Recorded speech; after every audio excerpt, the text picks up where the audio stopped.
ہوتا ہے یا تولا کیا ہوتا ہے؟ کیونکہ میں ائمہ کی روایات میں اگر ہم دیکھیں یا قرآن کی نگاہ سے یا علمی طریقے سے دیکھیں تو تبرہ کچھ اور ہے، لیکن ہمارے ہاں جو رائج ہے وہ تبرہ نہیں ہے۔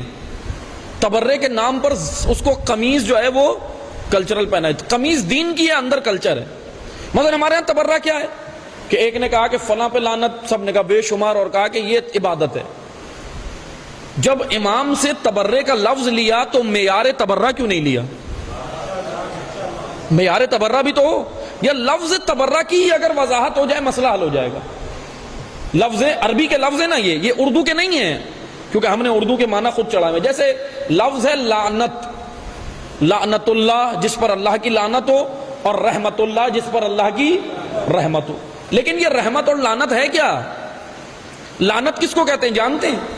لعنت ہمارے یہاں کیا ہے کہ زبان سے کہہ دینا اور ہاتھ اٹھا کے دے دینا، ہاتھ پاؤں اٹھا کے اور جواب دے دینا، یہ کہتے ہیں ہم لعنت۔ لعنت کا معنی ہے جس پر سے اللہ اپنی نظر کرم اٹھا لے اس کو ملعون کہتے ہیں، اور اس عمل کو لعنت کہتے ہیں، جس کو خدا اس کے حال پر چھوڑ دے۔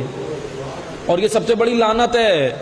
دعائے کمیل میں امیر المومنین کہتے ہیں پروردگارا صبرت علی عذابک فکیف اصبر علی فراقک، میں جہنم کے دیے ہوئے آگ پر، اس ایندھن پر صبر کر لوں گا، تجھ سے دوری برداشت نہیں کر سکتا۔ اللہ سے دوری کو لعنت کہتے ہیں، اللہ سے نزدیکی کو رحمت کہتے ہیں۔ اللہم صلی علی محمد وعلی محمد۔ لعنت یعنی خدا سے دوری۔ اور اب آپ آئیں تولا تبرہ۔ تولا عربی لفظ ہے، تبرہ بھی عربی لفظ ہے۔ تولا کہتے ہیں قرب، قریب ہونے کو۔ کسی شے سے آپ قریب ہو جائیں تو اسے عربی زبان میں تولا کہا جاتا ہے، جڑ جائیں اس کے ساتھ، ایسا جڑ جائیں کہ پھر اس کا ساتھ نہ چھوڑنا، اس قاعدے کے ساتھ، اس شرط کے ساتھ۔ مثلا ایک ہوتا ہے نا کہ کچھ عرصے کے لیے ملے واپس ہو گئے، 2 مہینے کے لیے ملے، 3 مہینے کے لیے ملے، 4 مہینے کے لیے ملے، 10 سال کے لیے ملے۔ لیکن تولا کی شرط میں سے ایک شرط ہے کہ ایسا جڑنا کہ پھر اس کا دامن نہیں چھوڑنا، اس کو تولا کہتے ہیں۔ اور تبرہ کس کو کہتے ہیں؟ تبرہ لفظ براءت سے ہے۔ سورہ برات بھی نازل ہوئی ہے نا، جس کو سورہ توبہ بھی کہا جاتا ہے قرآن کریم میں، اور سورہ برات بھی کہا جاتا ہے۔ تولا کہتے ہیں قرب کو، تھامنے کو، نزدیکی کو، اور تبرہ کہتے ہیں دوری کو۔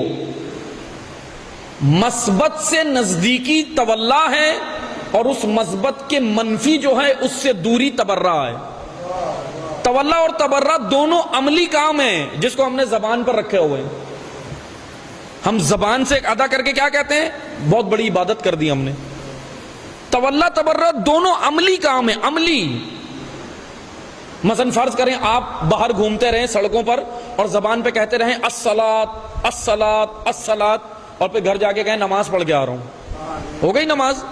تو پھر تبرہ کیسے ہو گیا؟ زبان سے کہہ دیا تبرہ ہو گیا، عبادت ہو گئی۔